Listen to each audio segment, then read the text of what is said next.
Hello, this is Lorena Drago. I am a registered dietitian nutritionist, a certified diabetes care and education specialist.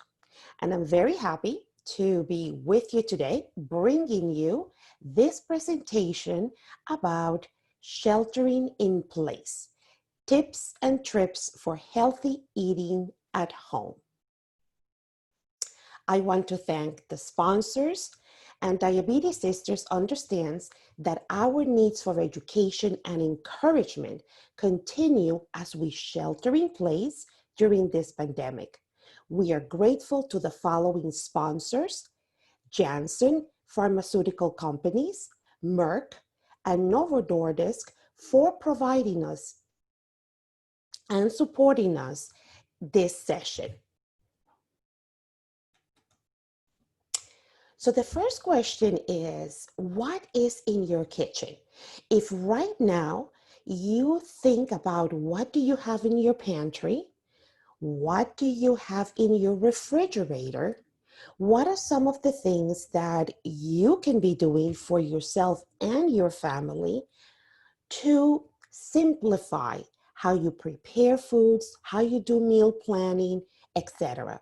So this journey, I am going to take you through all the different foods and items that are going to help you while you are at home. From simple tips to perhaps a little bit more complex. But at the end of this presentation, you're going to have a very good idea of what are the must-have items and why do we recommend them. So they're not just good for people with diabetes, they're good for the entire family.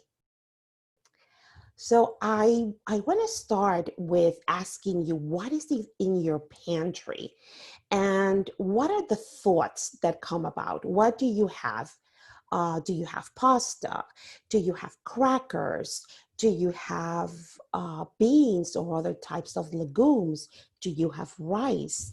What do you have? So let's just go over and take a look at 4 simplification tips that have certainly made my life easier, and also I am sure that it will make yours as well. So one is cooking in one pot. This is by far one of the favorite ways for me to simplify things. Putting everything in one pot and cooking it, or it could be a pan and put that in the oven. Why is it important? It's so easy to clean. You don't have to have 4 or 5 things going on at the same time, and it is just so simple. So in this example, there is one dish that has the 3 elements. It has a starch, hopefully a whole grain pasta. It has the animal protein, like shrimp, but it could be scallops, it could be chicken, or if you want to substitute for a plant protein, you can have tempeh, you can have tofu, or you can have beans. And then I adore spinach, so this is a great way to actually put everything together. And there you go, you have one meal. There's another tip that I like to call can it, package it, or freeze it. Remember that. Can it, package it, or freeze it? What does that mean? It means that when you buy these items that are in a can or in a package or glass or frozen foods, those are the ones that are so convenient because they are non-perishable. How many times have you bought broccoli or have bought certain fruits or a cabbage, and then you cook some and then you leave the rest in the refrigerator, and when you go back, they're wilted, they don't smell good. So having things, foods in a can, in a package, or frozen are great ways to have non-perishable items, convenient, and it makes meal preparation easy. One example are canned beans, and we're going to talk a little bit more about legumes and how does that fit into a healthy, diabetes-friendly meal plan. So the other two tips, the simplification tips, are theme dinners. Why? Because then you know what you're going to buy. You don't have to think about, oh my God, what am I going to cook today? What am I going to cook today? So I'm going to give you some examples. Meatless Mondays. Many people think, oh, meatless Monday, I can make a stir fry and serve it with rice or with pasta. Or I am going to make a soup with legumes, and that's going to be a meatless Monday. Or there are many substitutes that there are. Again, there's edamame, there is tempeh, there is tofu that you can season it, and it could be your meatless Monday. So now you know, meatless Mondays, you know what to expect, and so does your family. Another example that it's, I would say, pretty common is Taco Tuesday. And again, you can use whatever vegetable, anything pretty much can be in a taco shell. And then Sunday stew, that's one of my favorites. And you can actually, it converts into a Sunday stew, and you can actually, that will be the one pot meal. You can throw the vegetables, you can use whatever kind of meat that you enjoy. Another great way that I do that, and I'm going to give you an example of something that I batch cook. Um, it's that you cook once and now you don't have to think about the next 2 days. So if it feels overwhelming that you're thinking, oh my gosh, meal planning for 7 days, you don't have to think 7 days. You could do meal planning for 3 days. And or you don't have to cook the entire meal. You can do a one pot cook and then divide that and freeze it, and now you can have it later on. It doesn't even have to be the same week. It could be the following week. So something that you can also think about is, what about side dishes? So then this way it reduces the amount of time that you're in the kitchen. So if you enjoy rice, then can you cook rice for 3 days? Or if you enjoy spinach and you want to do that, or if you're eating any kind of animal protein, then you can do that. And then think about the add-ons. So it's really up to you. But for me, it works at breakfast time. So now I'm going to move over to breakfast time. And that is, the first thing is, choose a whole grain in the morning. This is one of the foods that I batch cook.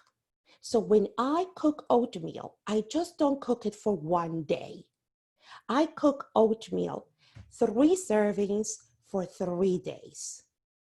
And the reason that I do that is because it is so great when I wake up and when I want my breakfast, because I wake up pretty hungry, that I just have to heat it for just a few minutes and it's done. I don't even have to think about it. So my advice is that you use old-fashioned oats without anything added to it, just plain oats. Because usually you're going to reduce the amount of added sugars. When you buy the packaged oats with fruits or flavorings, it usually has added sugars. And the amount of fruits is really minuscule. So I would rather you add those fruits to your oatmeal. So here are some examples. If you buy frozen fruits, and in this case, I love berries. So frozen berries, you don't have to worry that all of a sudden the strawberry starts getting all bushy and it starts to rot. If you have frozen fruits, not only is it going to save you time going back and forth to the hospital, but you can, I'm sorry, to the supermarket, but it is also, you're going to just take what you need and then you can just tie it up, put it back in the freezer. Another great food that you should have in your pantry are nuts.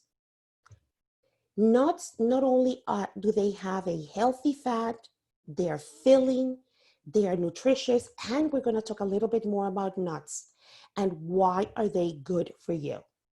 Another thing that I enjoy are seeds, and I usually keep a bag of ground flaxseed because it's high in dietary fiber, soluble fiber that can help you manage your cholesterol levels.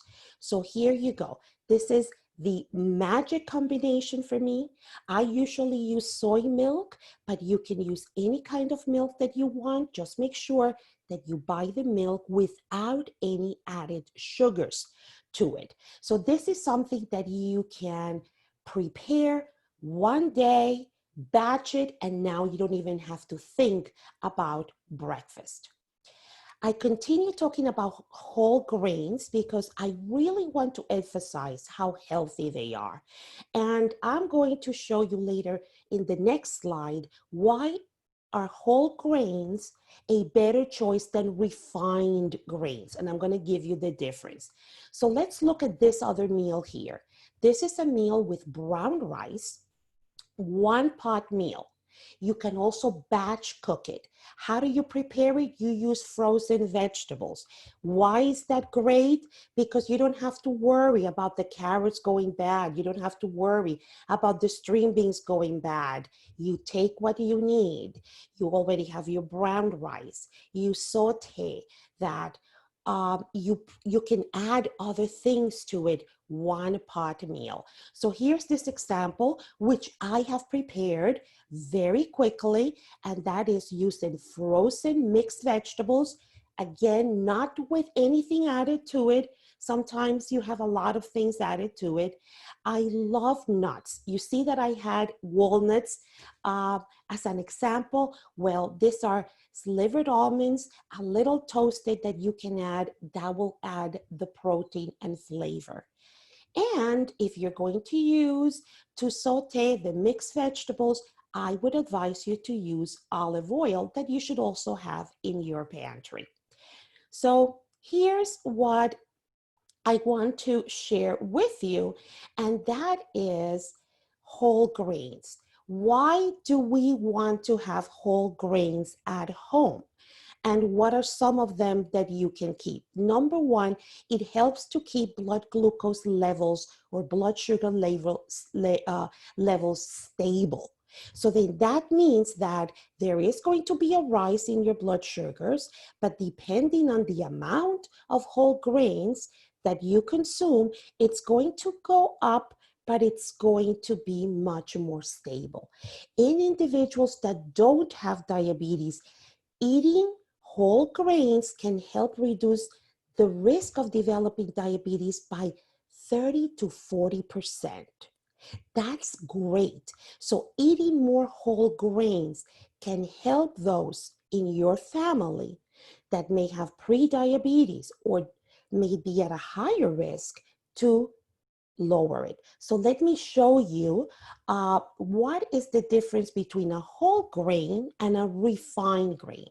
The whole grain has endosperm, the bran, and the germ. The entire grain is used, while the refined grain only uses the endosperm. So it has less dietary fiber and less nutrient. How do you know when you buy your bread, your rice, or your pasta if it's made with whole grain or whole wheat? The ingredient should say whole plus wheat. Now, also in your package, make sure that you look for the whole grain stamp because that tells you that the product is 100% whole grain. What are some of the whole grains? Here it is, barley. When you buy barley, which is a great grain to have as a side dish, as part of your soup, make sure that it is the whole grain barley. Corn, it's also a whole grain, and so is popcorn, wild rice, and here is a list of different grains that are considered to be whole grain. Most of us are not familiar with them. Probably most of us are familiar with brown rice, probably with buckwheat, with oatmeal, certainly popcorn.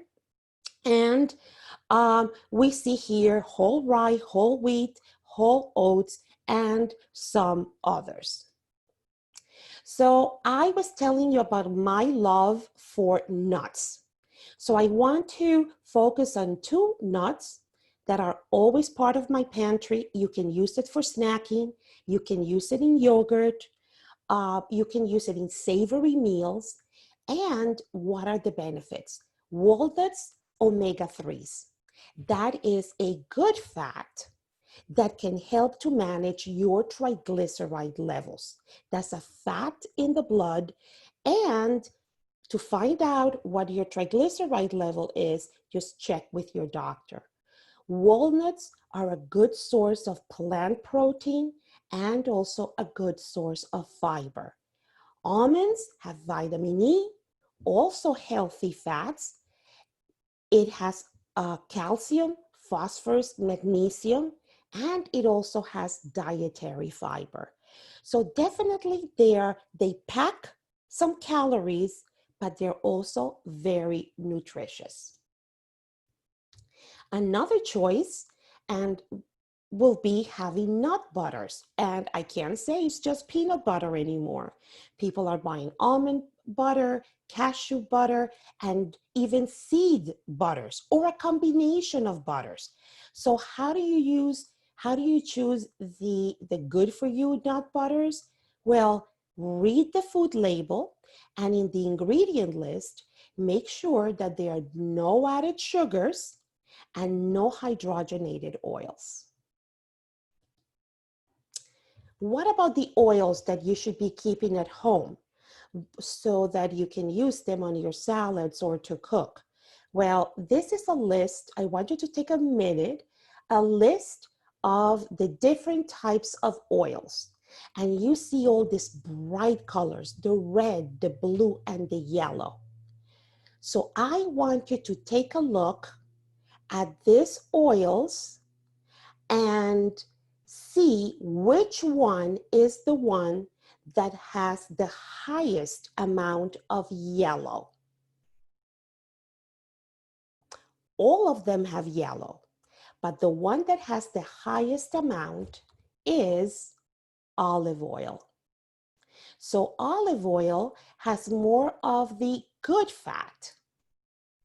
Now we see that canola follows. And now the more red fat an oil has, that means that there is more saturated fat. And that's the type of fat that in excess may not be as healthy for us. So the yellow fat, once again, it's the olive oil. So what about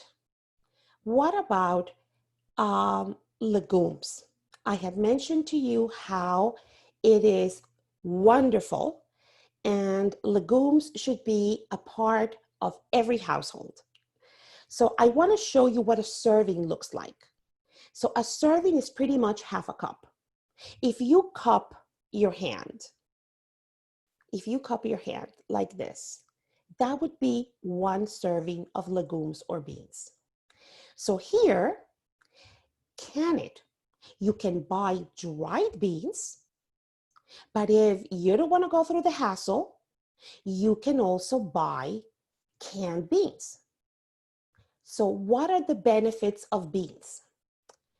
Raises blood sugar slowly, again in a curve.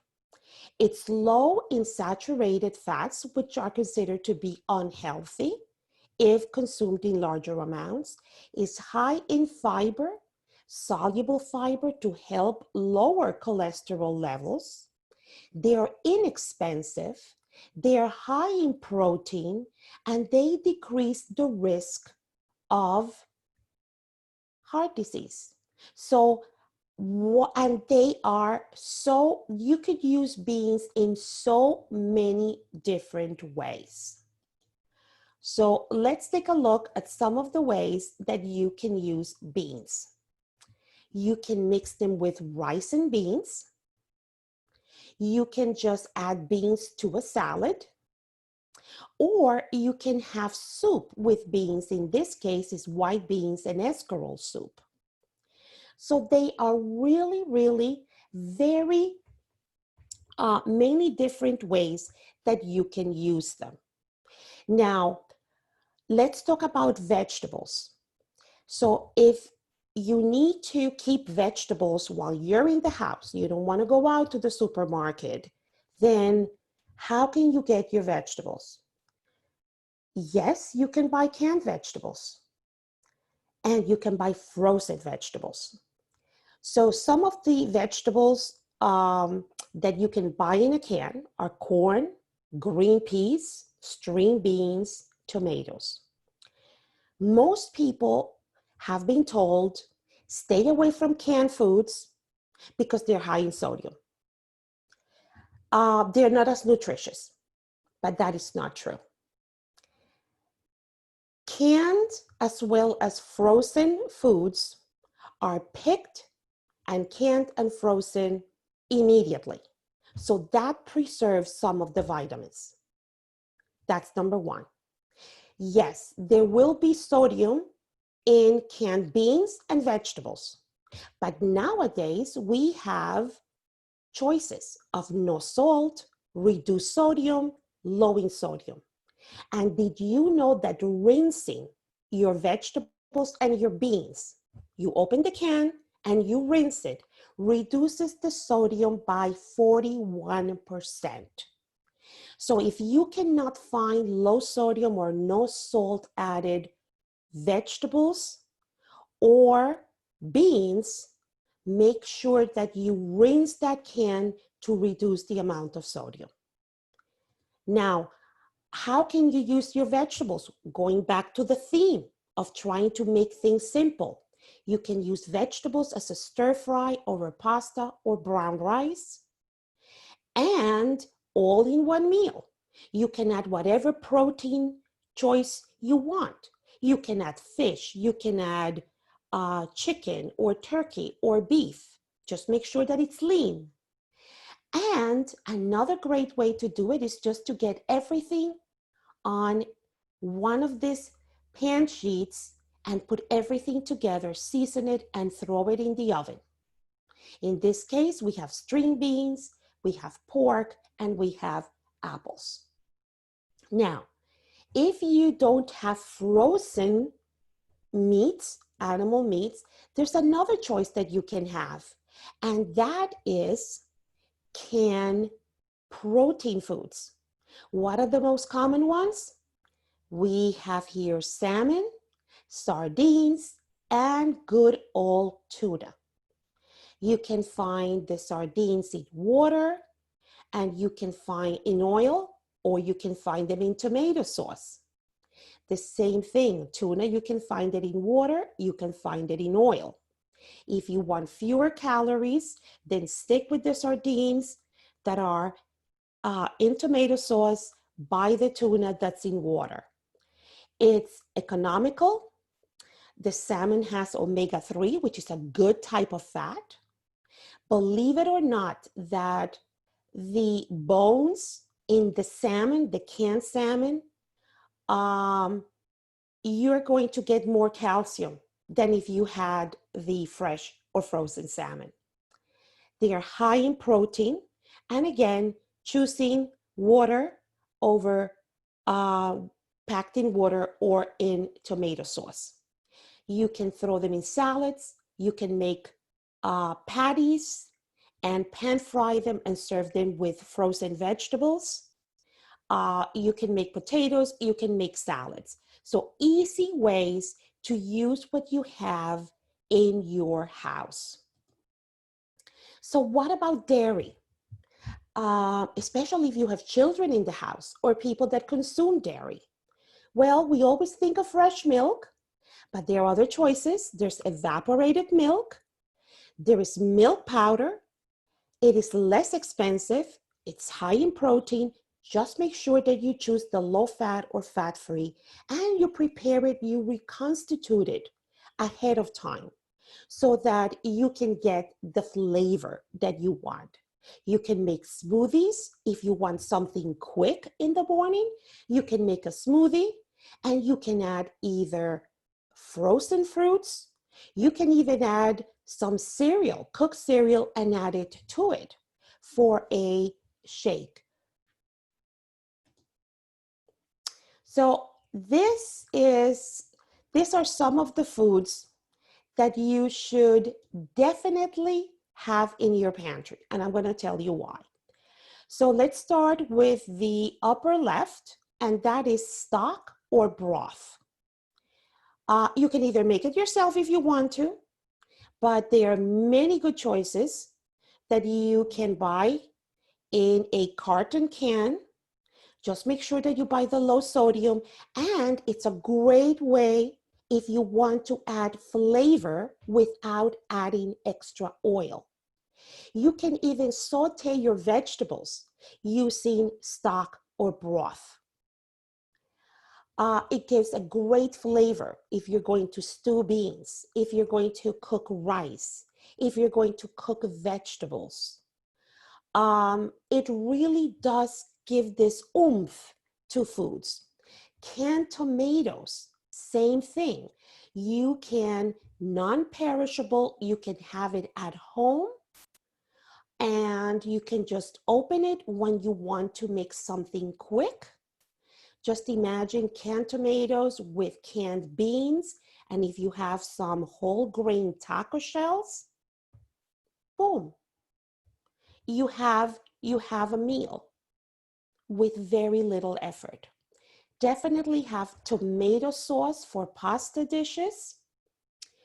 Herbs and seasonings, they're great for everyone, especially if you are trying to lower the amount of sodium in your diet.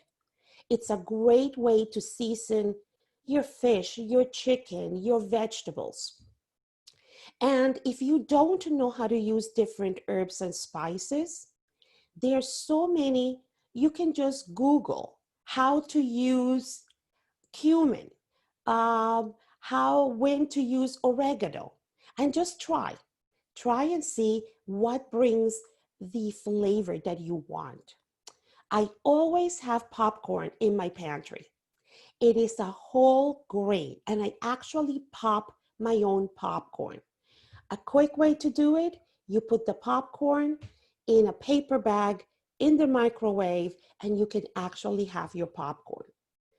You can batch it. Sometimes I make popcorn and then I save it for the next day. I put it in the microwave for a few seconds. It's warm, ready to go.